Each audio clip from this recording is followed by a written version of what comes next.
There's nothing I could do.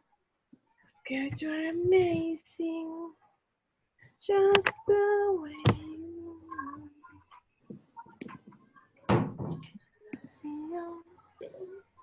Hoy escuchamos a una cantante.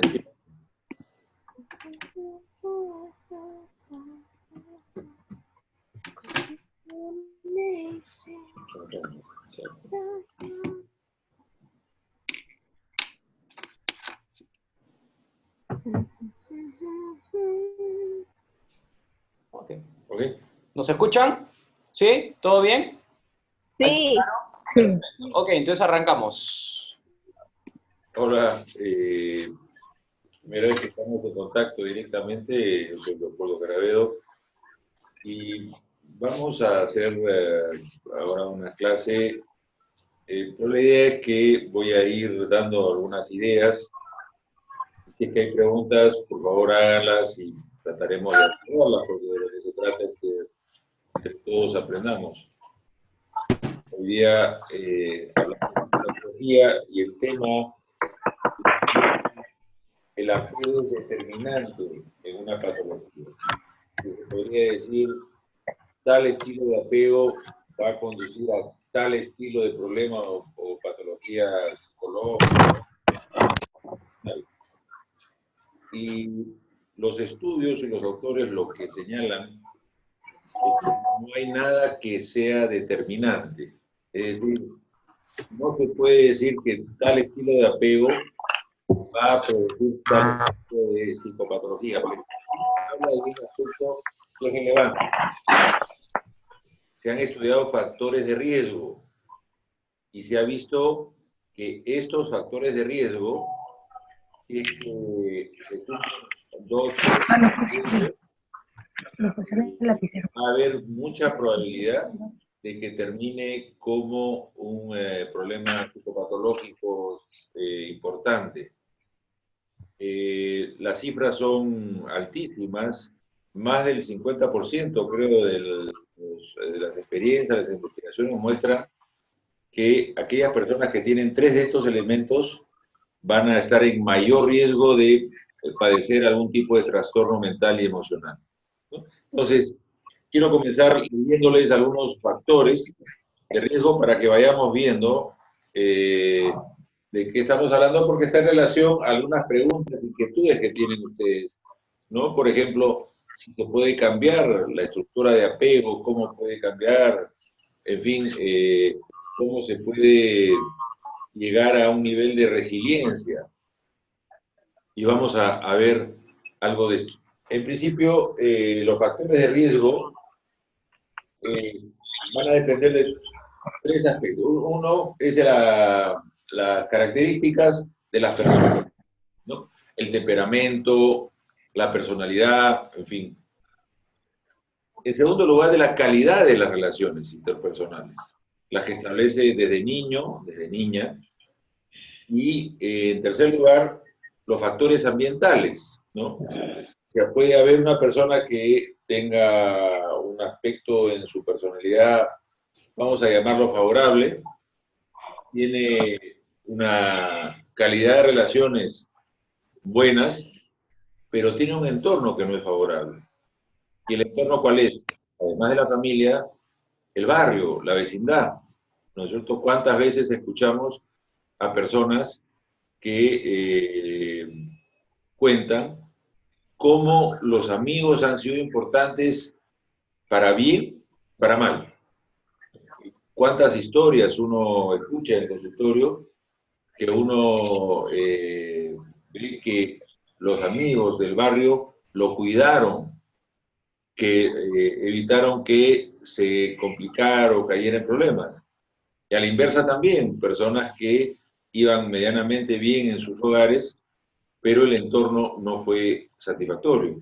La escuela también, ¿no es cierto? Alguien tiene una casa, un vecindario agradable, pero el colegio, por ejemplo, o en el colegio es objeto de bullying, o los profesores no conectan y no lo ayudan a esa persona a crecer, o no establecen relaciones saludables, ¿no? O el trabajo o el entorno del padre, por ejemplo, ¿no? Entonces, les voy a leer una serie de factores para que vayamos viendo con detalle, ¿no? Uno muy importante es la historia de enfermedad mental en los padres, ¿no? Y esto tiene que ver no necesariamente con un diagnóstico hecho previamente, sino que en los padres hayan conflictos, hayan no atendido. Mientras más cercano a la psicosis es el trastorno, va a ser más riesgosa la situación, ¿no?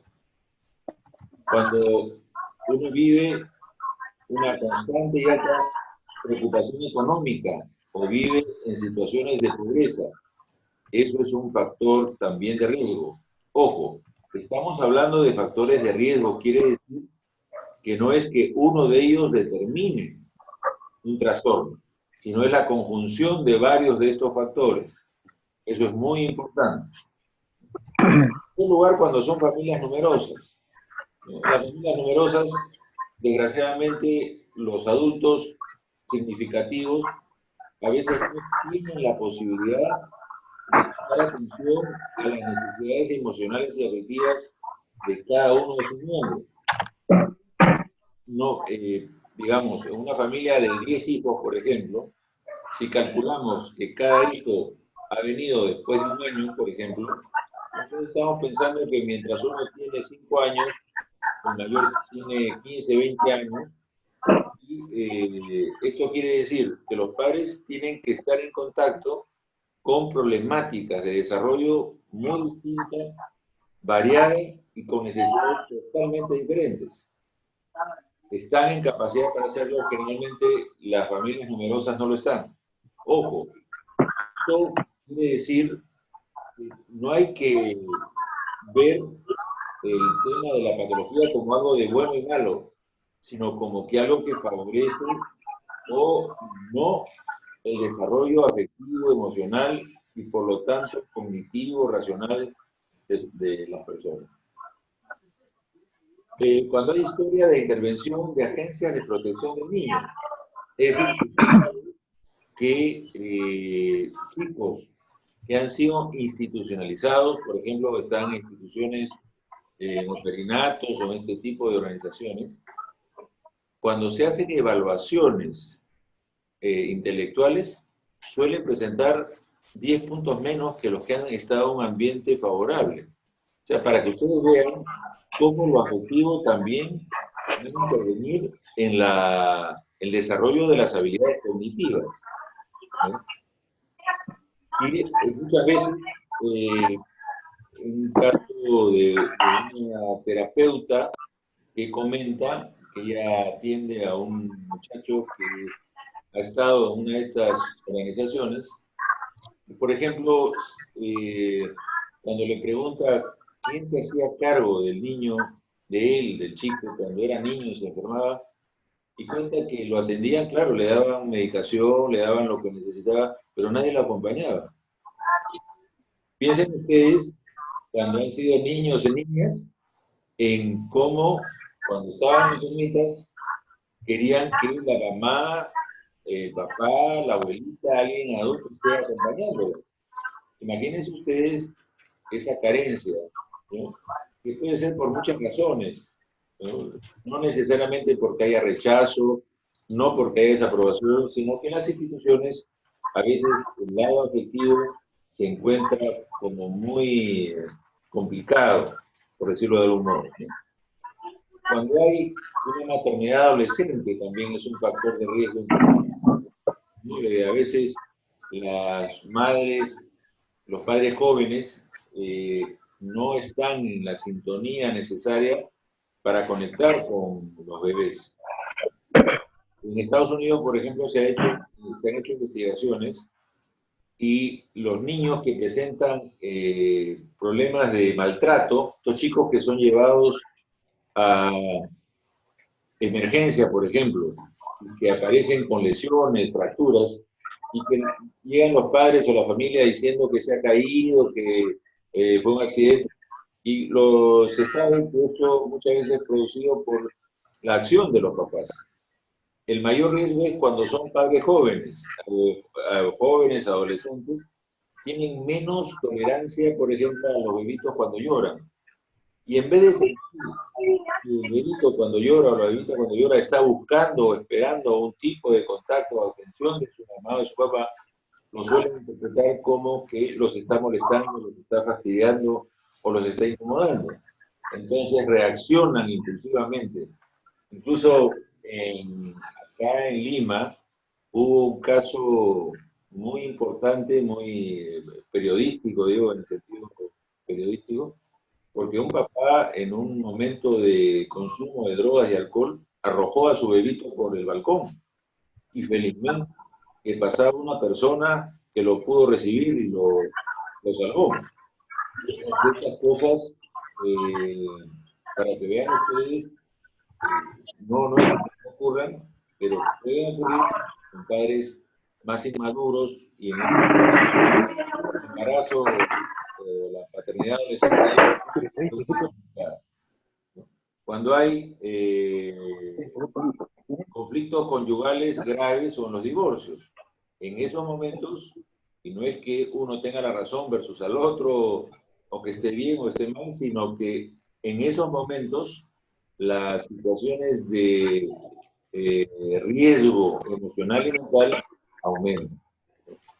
Cuando hay relaciones problemáticas del propio niño con los padres, por la razón que sea. Cuando hay un bajo nivel de educación de los padres, entendiendo esto no solamente porque hayan leído más o menos, sino de educación, el sentido de educación emocional también, que puedan conectar o no con los hijos, con la familia, con nosotros. Cuando hay un bajo apoyo extrafamiliar, a veces la familia no es suficiente. Y las redes familiares, ya sean hermanos, cuñadas, abuelos, pueden constituir un grupo de soporte importante. Cuando esto falta, se convierte en un tema también terrible. Veamos en sociedades más avanzadas donde la vida familiar no es tan intensa o tan estructurada como la que todavía felizmente tenemos en el Perú. Entonces vemos que familias, aunque acá en Lima, por ejemplo, yo atiendo a una pareja que no tienen, la mujer no tiene familia cercana, el hombre tiene un trabajo que tiene que salir constantemente de viaje, entonces la señora trabaja, y cuando trabaja a veces no tienen con quién dejar al bebito, ¿no? Entonces, este tipo de cosas se vuelven un problema para toda la familia porque no hay el soporte extra fuera del núcleo familiar, ¿no? Eventos de vida estresantes, cosas que pueden ocurrir, una situación de la naturaleza, una situación, por ejemplo, el corte, nosotros en Lima vamos a tener un corte en una zona importante de agua durante 3 días. ¿Qué va a producir esto en la familia? ¿No es cierto? Esto va a ser un factor de riesgo para la expresión de algunas dificultades o de algunos trastornos. Y pueden ocurrir diversos eventos en una familia que puedan ser estresantes.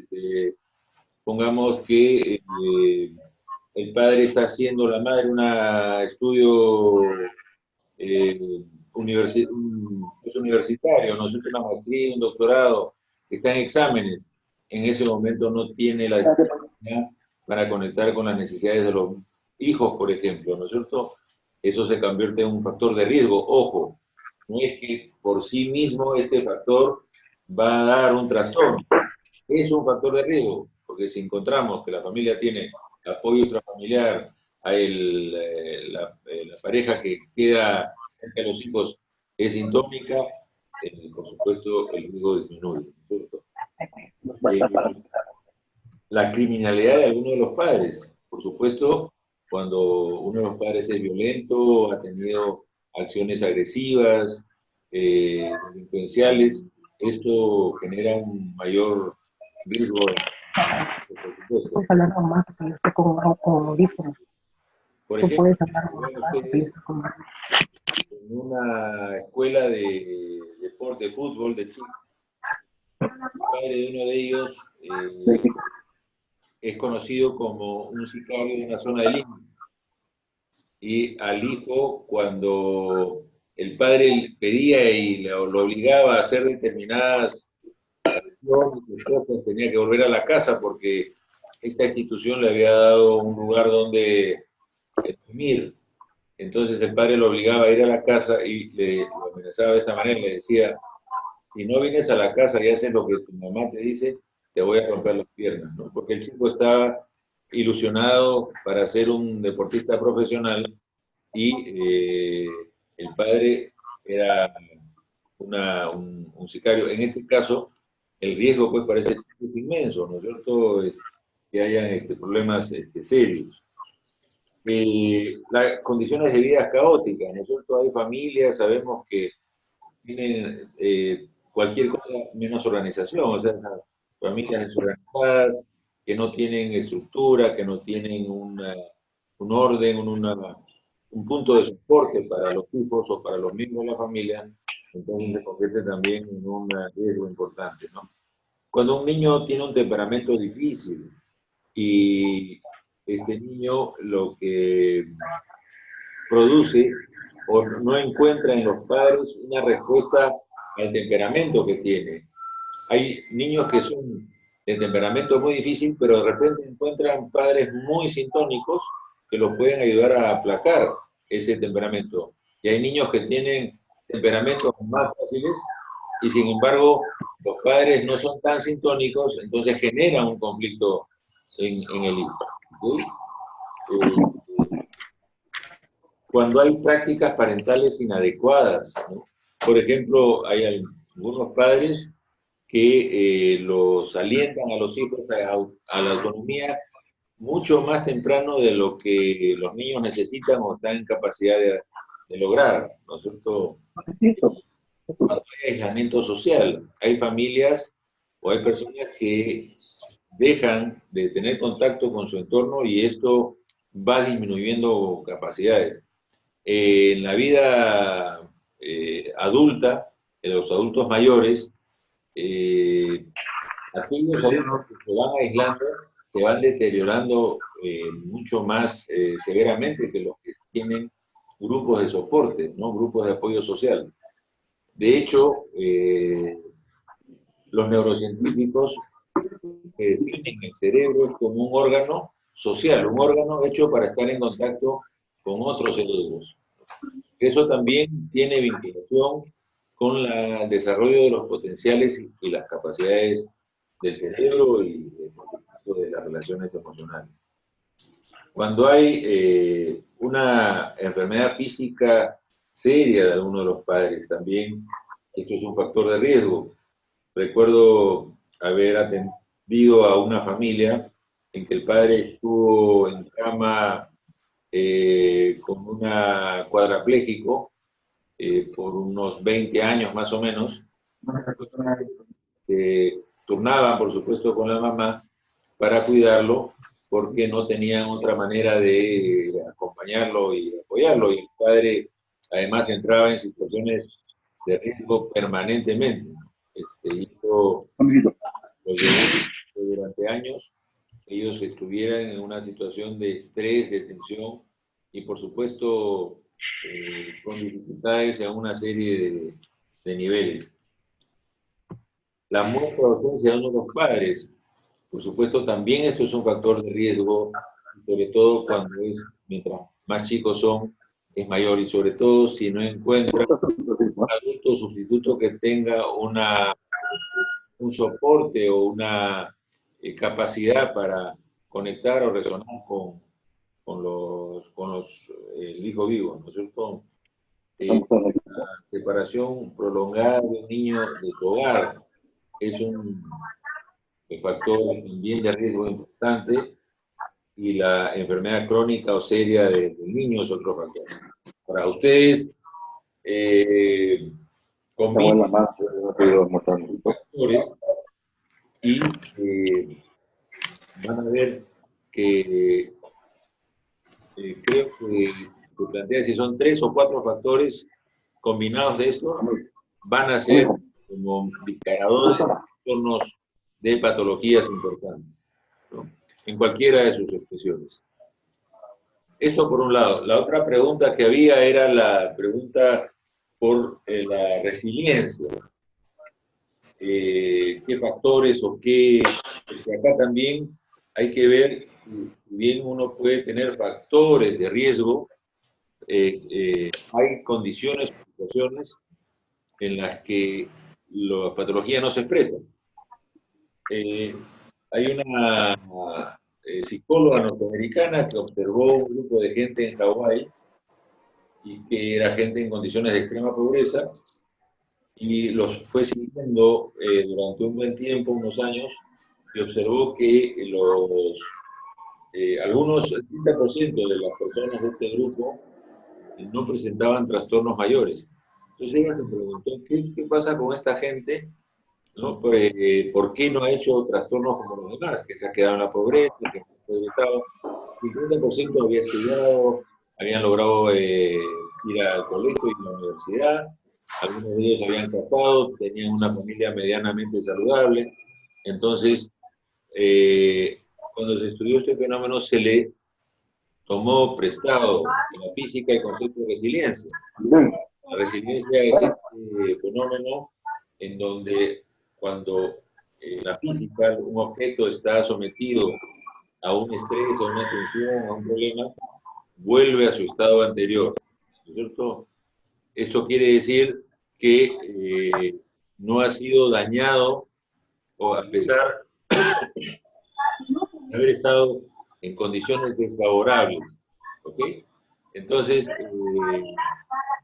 bajo este criterio, Cyril Nick, que es bien interesante, es un neurólogo, psiquiatra francés, que trabaja mucho el concepto de resiliencia, y además que fue la primera vez que encontré un tema interesantísimo, que es, estaba en Buenos Aires, había ido a un congreso, y uno de esos días libres paso por un sitio donde venden periódicos, un kiosco de periódicos, y allá hay periódicos de especialidad, hay periódicos de psicología, psicoterapia, sistémicos, dinámicos, en fin, de todo tipo. Y encuentro este artículo donde Cyril cuenta que después de la caída de Ceausescu, un dictador rumano, donde había en Rumanía en una época, por presión de la esposa del dictador de Ceausescu, se decretó una ley en que las mujeres tenían que tener toda la cantidad de hijos posible. O sea, esto quiere decir que todos los métodos anticonceptivos eran absolutamente descartados, desechados e incluso con posibilidad de estar penados. Entonces, esto hizo que muchas mujeres tuvieran muchos hijos, pero al mismo tiempo el Estado no se encargaba de cuidar o proteger. Entonces, muchas de estas mujeres tuvieron que llevar a sus hijos a instituciones por perinato, donde se encontraba, por ejemplo, el caso de chicos donde vivían en una especie de galpón de 200 chicos con 2 cuidadores. Entonces, habían chicos que nunca entraban en contacto con una persona adulta significativa. Cuando cae Ceausescu y el grupo de Cyril va a ayudar y apoyar, encuentran lo que Cyril llamó el pseudo-autismo. Resonancias magnéticas funcionales, y en las resonancias aparecían lesiones cerebrales. O sea que uno podría decir que estos niños son biológicamente autistas. Sin embargo, hicieron un apoyo emocional, un trabajo de ayuda emocional, y la gran mayoría de ellos o en la gran mayoría de ellos, mejor dicho, desapareció esta lesión cerebral, que tenía un registro radiológico, o sea que no era una suposición del equipo de trabajo, sino que era realmente un hallazgo que ellos habían hecho, ¿no? Y este factor fue cambiando y a mí me pareció muy interesante porque, en primer lugar, junto con un concepto que se llama plasticidad neuronal, que fue desarrollado, descubierto por una neuróloga que se llama Rita Levi Montalcini, que ella por primera vez habló de la plasticidad neuronal, en la que se veía que, a diferencia del criterio tradicional de la neurología y de la ciencia del momento, veía que el cerebro podía cambiar, tenía plasticidad, tenía la posibilidad de reconstruirse, modificarse. Entonces, esto en la experiencia de Cyrulnik permitió observar y tener el registro de cómo el apoyo psicológico había ayudado significativamente al cambio, no solamente en la constitución orgánica, fisiológica del cerebro, sino también en las posibilidades y en las potencialidades de esos niños.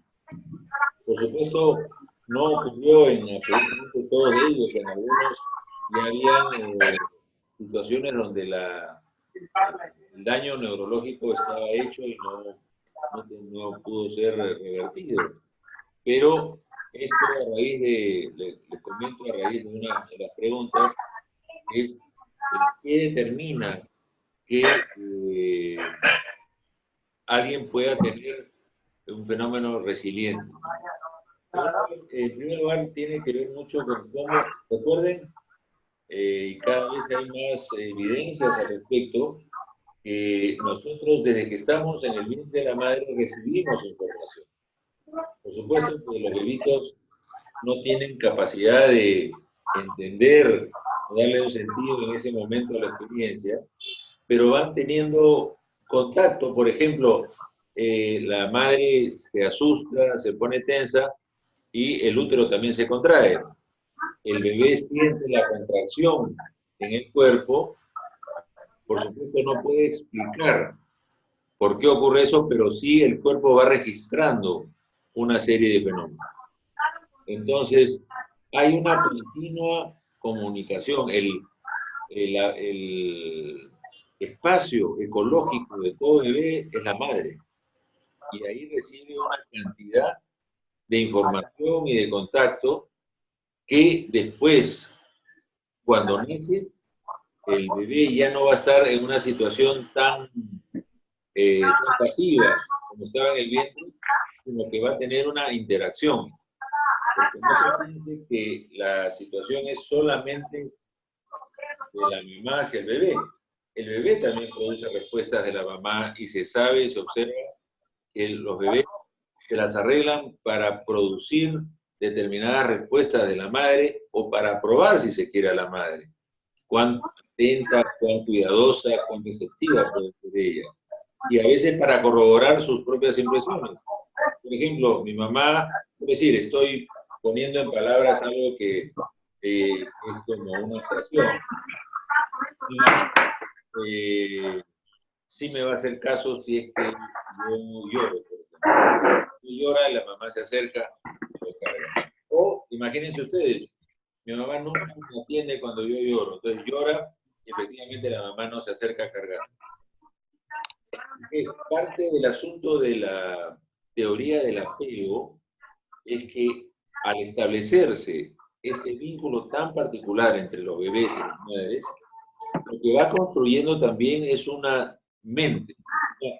Esto es una teoría que se ha planteado, es la idea de que el bebé comienza a predecir el comportamiento de los demás, comienza a darle un sentido al comportamiento de los demás.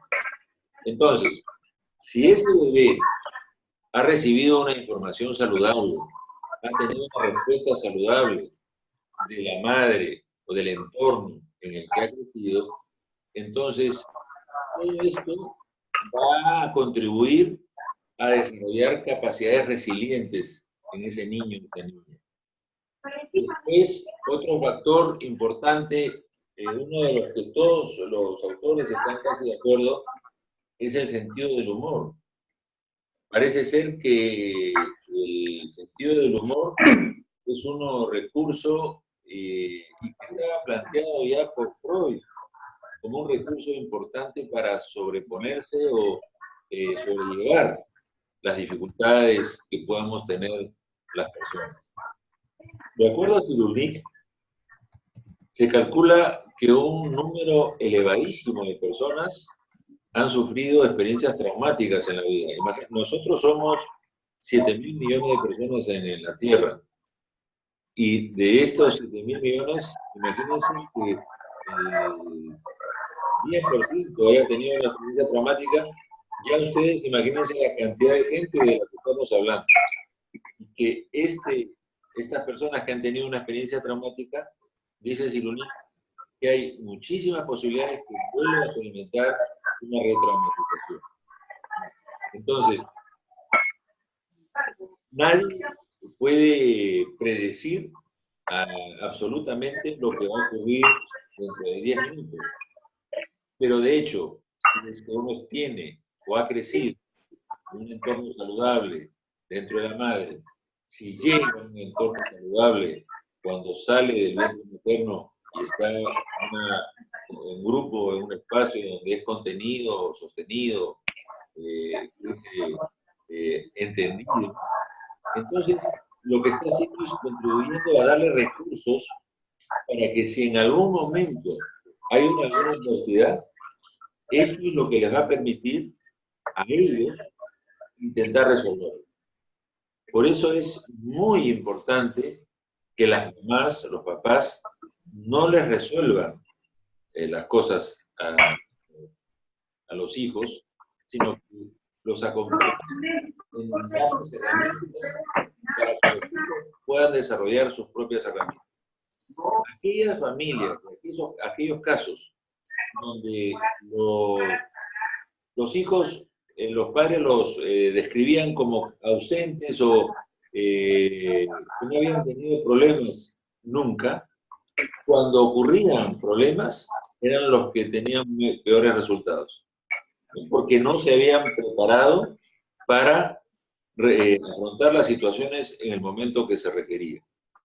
Entonces, los factores resilientes están de alguna manera entre el vínculo de las figuras significativas y el bebé, el sentirse acompañado, el sentir que por lo menos el bebé puede contar, o el niño o la niña, puede contar con su propia seguridad, sabiendo que, por ejemplo, en su mente, esta persona tiene recursos y va a poder afrontar situaciones difíciles.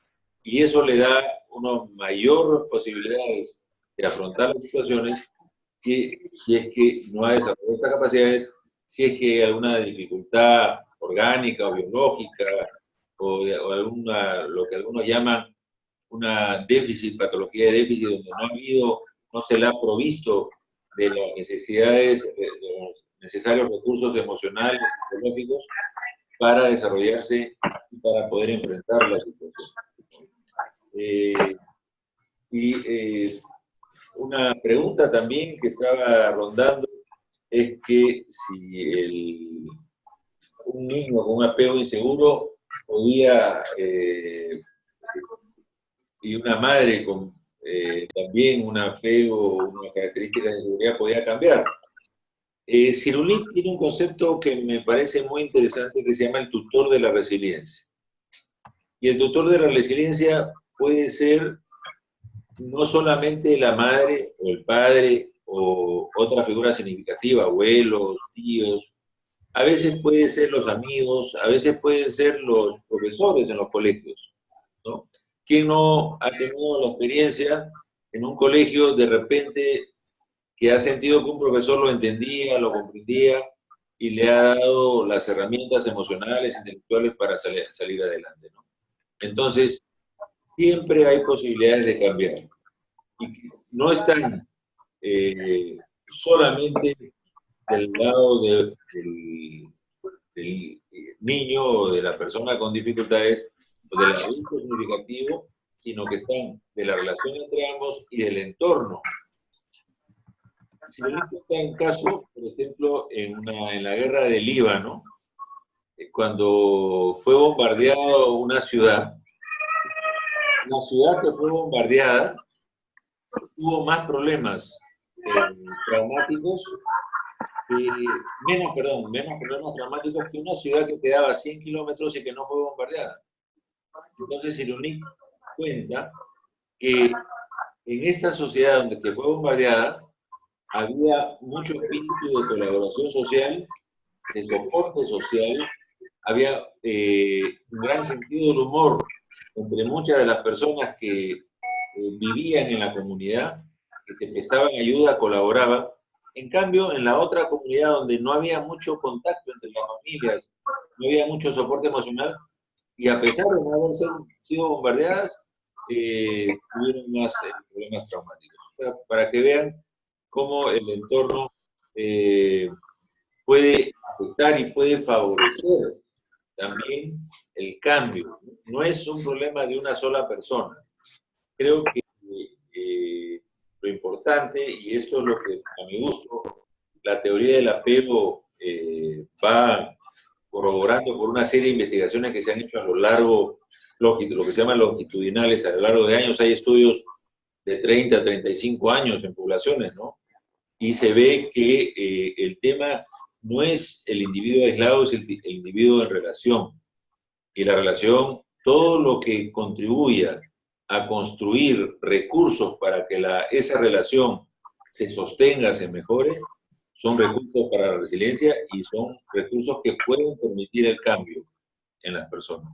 Y por supuesto, ahora en muchos lugares se practica o se trabaja intervenciones en donde estén la madre y el hijo o la hija presentes, y donde lo que se busca es que la madre sea más sintónica con las necesidades afectivas del hijo o de la hija.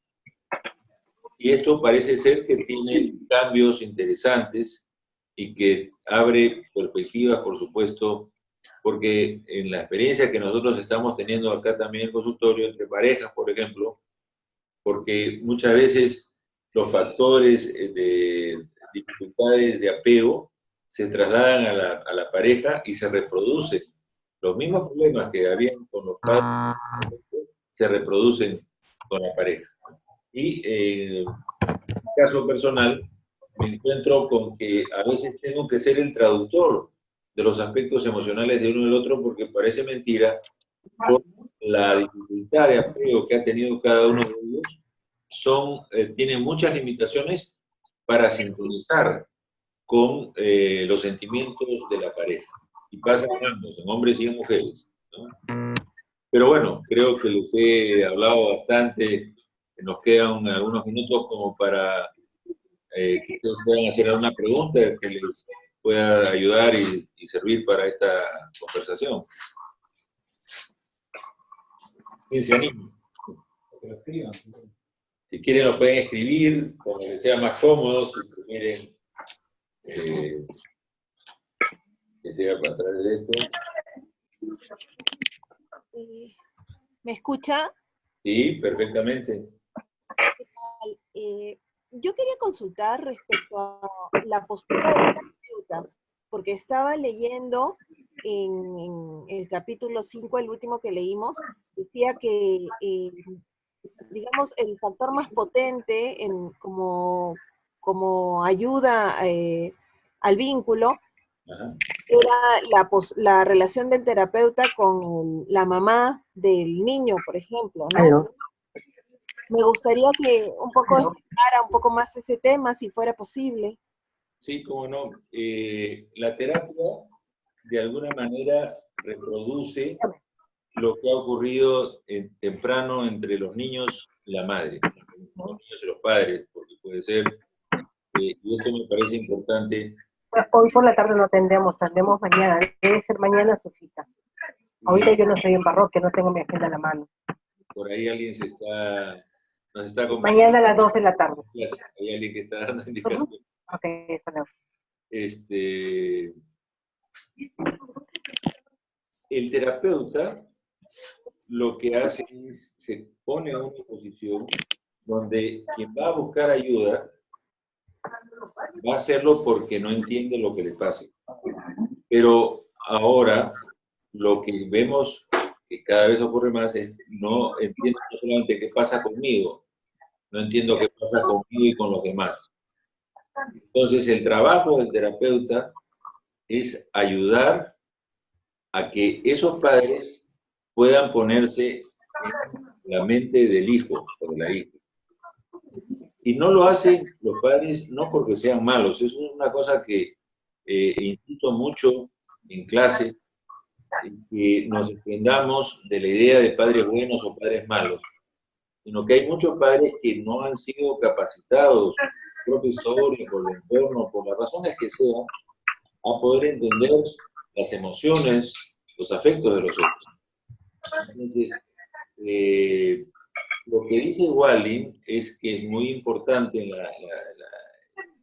el trabajo que va haciendo Walding, es que hay que tener en mente el tipo de apego de los hijos para poder ver cómo o de los pacientes en este caso, para ver cómo nos aproximamos a los pacientes. Voy a dar un ejemplo. Un paciente que tiene un estilo de apego evitativo. ¿Qué es lo que puede ocurrir? El terapeuta quiere acercarse al paciente. Quiere acercarse de manera más apresurada al paciente. Lo más probable es que ese paciente salga disparado corriendo porque precisamente su estilo es como en la situación extraña. ¿Recuerda?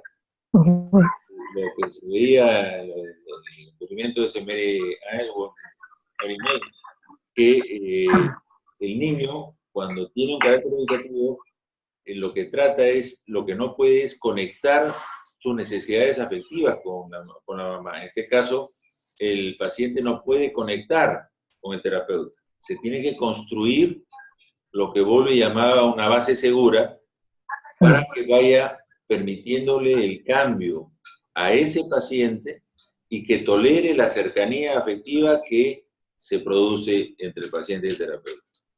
Ahora, cuando va una niña, un niño a terapia, Winnicott decía que no existe tal cosa como el bebé.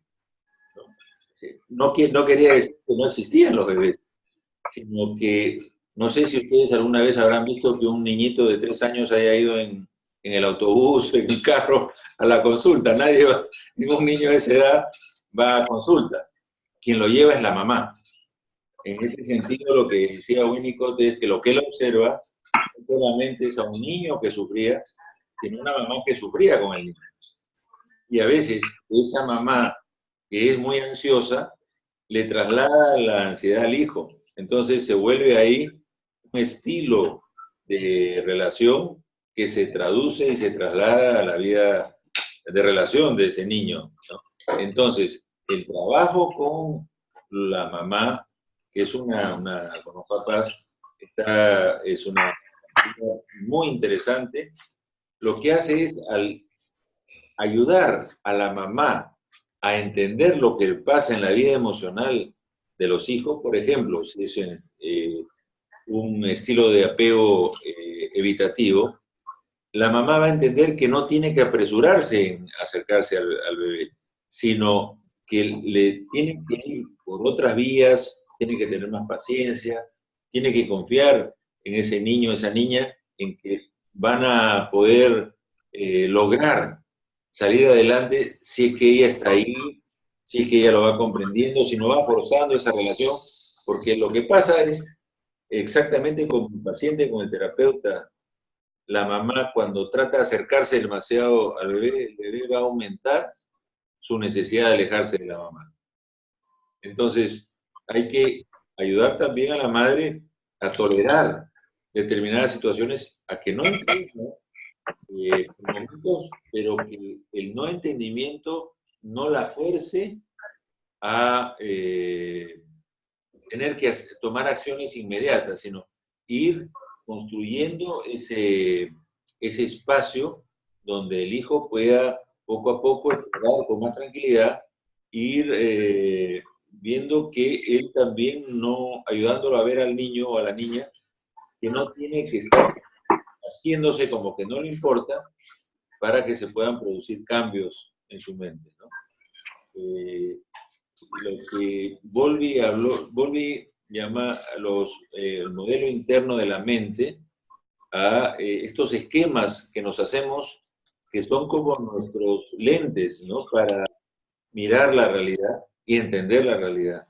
Entonces, digamos, el que tiene un modelo interno de la mente evitativo va a atender a eso. Entonces hay que ayudarlo a ir, metafóricamente hablando, a ponerse otros lentes, pero como nos pasa a todos los que usamos lentes, necesitamos momentos, tiempos para adaptarnos y para poder observar con más tranquilidad y con más nitidez las cosas, ¿no? Entonces, esa metáfora quizá no sé si te ayuda en la pregunta que tú tienes.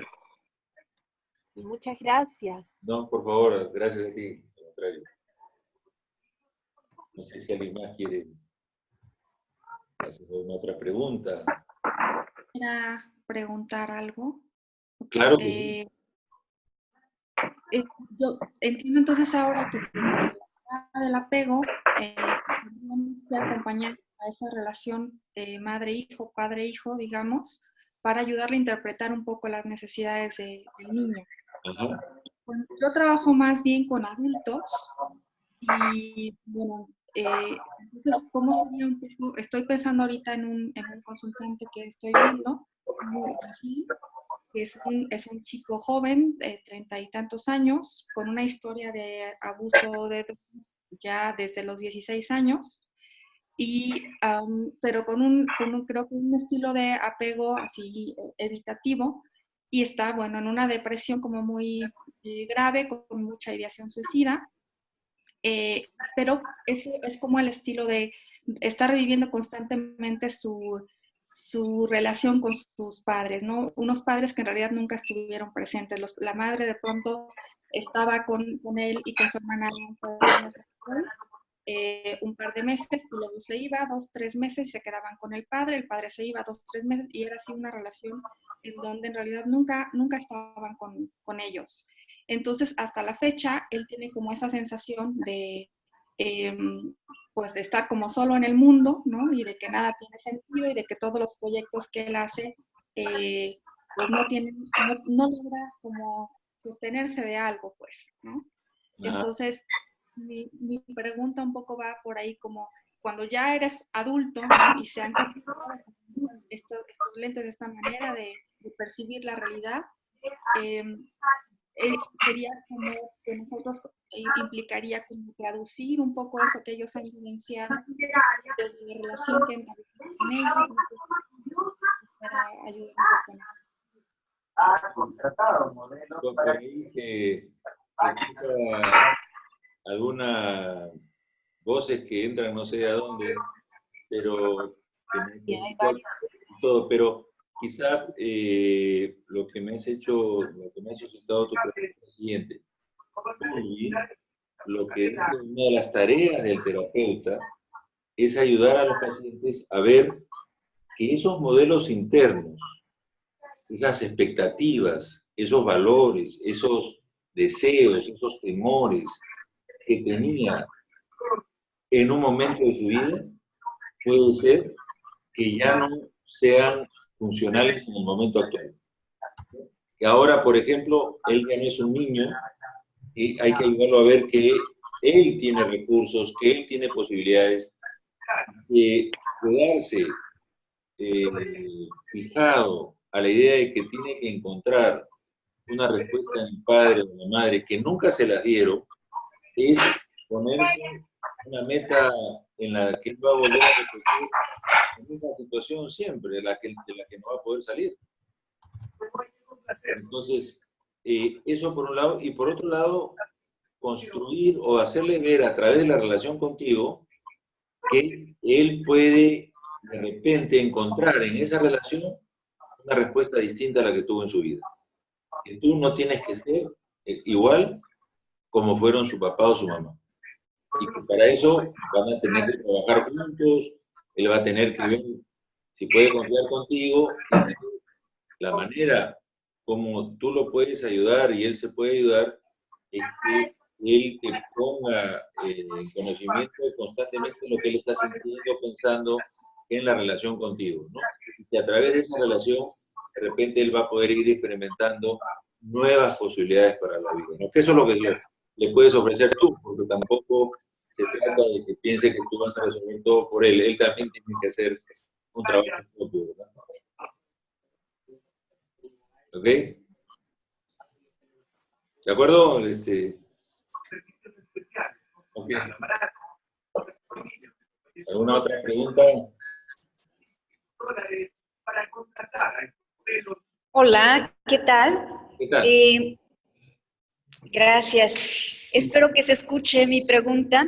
En el tema referente a la resiliencia, al que estaba haciendo referencia hace un momento, ¿cómo podemos ligar en el punto del apego este tema de la resiliencia con los duelos? Es decir, ¿cómo podemos de alguna manera rescatar los recursos desde el apego para el manejo de un duelo de una manera mucho más acertada, mucho más nutricia?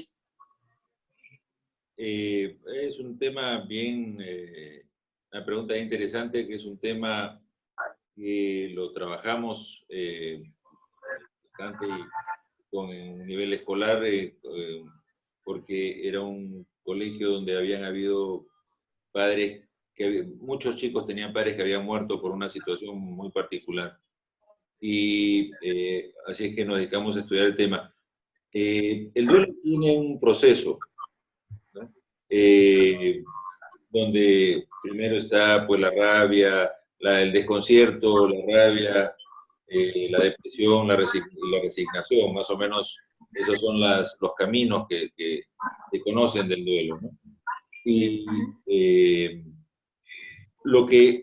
el apego lo que tiene es, uno ve en perspectiva los distintos estilos de apego, algunos que van a ser más, van a permitir, facilitar los duelos. Va a depender también del tipo de duelo, por qué se produce el duelo. Un padre, un hijo, una hija, si es una persona que ha muerto repentinamente en un accidente, si es que es alguien que ha tenido una enfermedad y que ya le ha permitido prepararse, ¿no?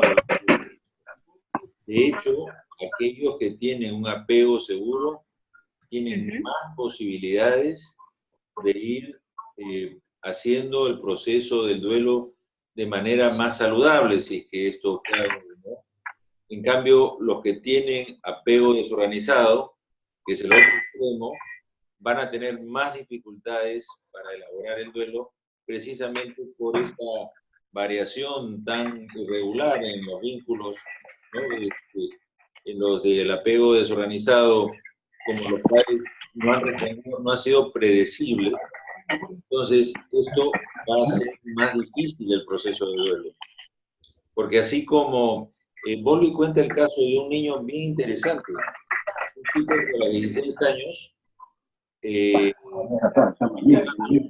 porque le había entrado la obsesión de irse a Estados Unidos. Cuando Bowlby trabaja con él y explora en detalle el asunto, el padre había fallecido cuando la mamá estaba embarazada de él de 3 o 5 meses. O sea que no había posibilidad humana de haberlo conocido al papá. Sin embargo, el chico tenía la idea o la fantasía, como decimos nosotros, de que el padre en realidad no había muerto, sino que estaba en Estados Unidos y que él iba a ir a buscarlo allá, ¿no? Y Bowlby lo que dice es que esto no es patología, esto es parte de un proceso de duelo. Por eso, por ejemplo, Bowlby recomendaba la importancia de ver, por ejemplo, el cadáver, el ataúd, e incluso en chicos muy jóvenes, ¿no? general, Buenas tardes. Isabel. dice, no, que no pase por esta experiencia, Ah, que no viva esto, que la realidad puede ser muy dura. Pero no es así, hay que ayudarlos a poder procesar. Las personas que no ven los cadáveres, por ejemplo, tienen muchas dificultades para elaborar el duelo, porque precisamente Isa, es que puede aparecer vamos. en la imaginación ¿Qué? de las personas la idea que va a Todo volver bien, a en realidad no ha muerto. Disculpe, todo bien, Isa. Y El Hércules dura un poco para llenarlo de agua. no se El oye. Hércules va al baño. el caso El del chico que lo llevó así, ¿ya? equipo de fútbol tuvo un accidente ¿Uno no da? y Perdone, creo que hay un micrófono con audio que está abierto de alguna por ahí en algún compañía. lugar sí, no sé quién es, pero Todo lo de un señor y unos niños. sí, Ujú. pero si me siguen, tratemos de sobrellevar las dificultades. Sí. En el caso de este accidente de aviación, uno de los jugadores sobrevivió un rato, porque el único que sobrevivió fue el piloto del avión. Y además, más o menos directamente la experiencia, porque la familia vivía a una cuadra de mi casa. A la señora y al señor salir, veían combustibles, y la señora era de una pena horrorosa. Se murió de pena en realidad esa señora, porque el chico vivió un momento y la descripción del sobreviviente fue que de repente se desprendió de la parte donde estaban los dos agarrados, porque fue en el mar el accidente, y se ahogó el chico, desapareció, nunca más encontraron el cuerpo, ¿no? Y uno vio lo que, un poco el deterioro y el sufrimiento de esta familia, de estos padres, lastimosamente, cómo no pudieron sobreponerse al problema, ¿no? Entonces, es afrontar las cosas directamente, con cariño, con amabilidad, sabiendo que la situación es dolorosa, por supuesto, pero para permitirles hacer un proceso en las mentes y que puedan despedirse de la persona querida y al mismo tiempo quedarse con su recuerdo, con su corazón, sabiendo que se han ido a otro lugar, pero que ellos se quedan acompañándolos en su corazón, en su mente, digamos, por usar esta metáfora para entendernos, ¿no? Y esto creo que es lo que yo te podría decir por ahora. En todo caso, ya Sí. podemos seguir conversando, ¿ya? Creo que ya vamos a tener Perdón, nada más como, perdón, nada más como recapitulando. Entonces, pudiéramos decir que cuando hay un apego seguro, el duelo se va a elaborar de una manera más fácil, pero muchas veces nos tocan pacientes precisamente con estos tipos de apegos inseguros y con ellos tendremos que hacer una construcción de base segura en donde nosotros como terapeutas acompañemos a este proceso de duelo de tal forma que pueda hacer tener más recursos para enfrentar este tipo de situaciones. ¿Es así? totalmente de acuerdo. Creo que lo has formulado mejor de lo que podría hacerlo yo. Está muy bien. Muchas gracias. Muchas gracias por la aportación. Muchas gracias. No, ustedes, al contrario, vamos a tener que dejarlo. Ya será hasta otro momento. Chao, chao. Hasta luego. Bye, bye. Hasta luego, chao. Chao, compañeras. Bye, bye. Chao, chao.